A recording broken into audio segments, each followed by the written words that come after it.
जी अस्सलाम वालेकुम। MX Excel के डे 5 में हम टॉपिक को डिस्कस कर रहे थे।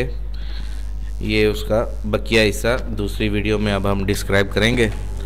तो वापस हम एमएक्स एक्सेल में ये फाइल पे आते हैं। हमने लास्ट टॉपिक पढ़ा था कट कॉपी पेस्ट के बारे में। नेक्स्ट टॉपिक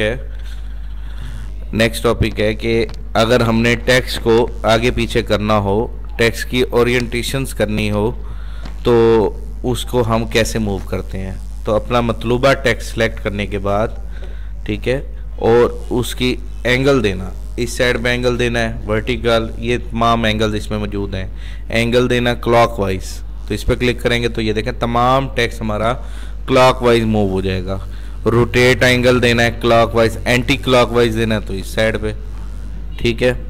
उसके बाद नीचे है वर्टिकल टेक्स्ट करना है तो ये वर्टिकल हो जाएगा, लेकिन शर्त यह है कि आपका सेल बड़ा हो। ये देखें मैं इस सेल को बड़ा करूँगा तब जाके ये टेक्स्ट शो होगा, मंथ नेम, ठीक है।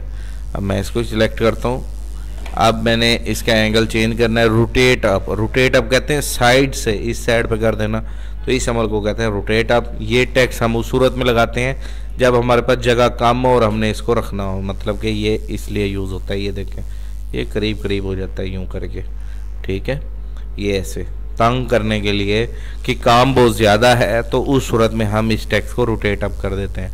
अगर रोटेट अप दूसरी साइड से करना है, रोटेट टेक्स्ट डाउन, उस साइड से मूव हो जाएगा इसका लेफ़्ट साइड पे, पहले राइट साइड पे था और अब लेफ़्ट साइड पे, ठीक है। अच्छा, अगर आपने नहीं लगाना, फ़र्ज़ करो ये एंगल लगा हुआ है और अगर आप चाहते हैं कि ये एंगल ना लगे तो इसी बटन पे आप दोबारा क्लिक करेंगे तो ये अपनी असली हालत में आ जाएगा।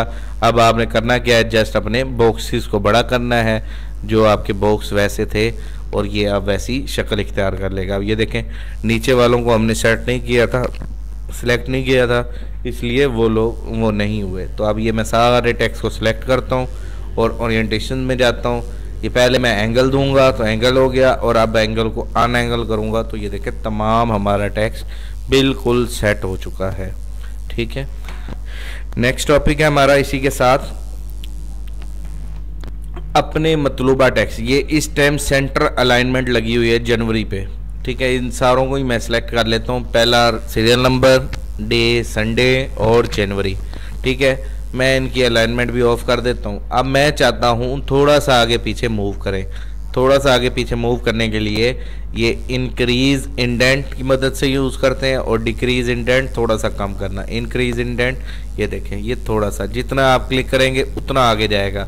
अलाइनमेंट से तो बिल्कुल सेंटर में आ जाता है ना, इससे हम अपनी मर्ज़ी से जिस टेक्स्ट को जितना भी करना चाहें आगे पीछे कर सकते हैं। ये पीछे करने के लिए डिक्रीज इंडेंट और इंक्रीज इंडेंट से हमने अपने टेक्स्ट को आगे करना हो तो उसको हम आगे करते हैं, ठीक है।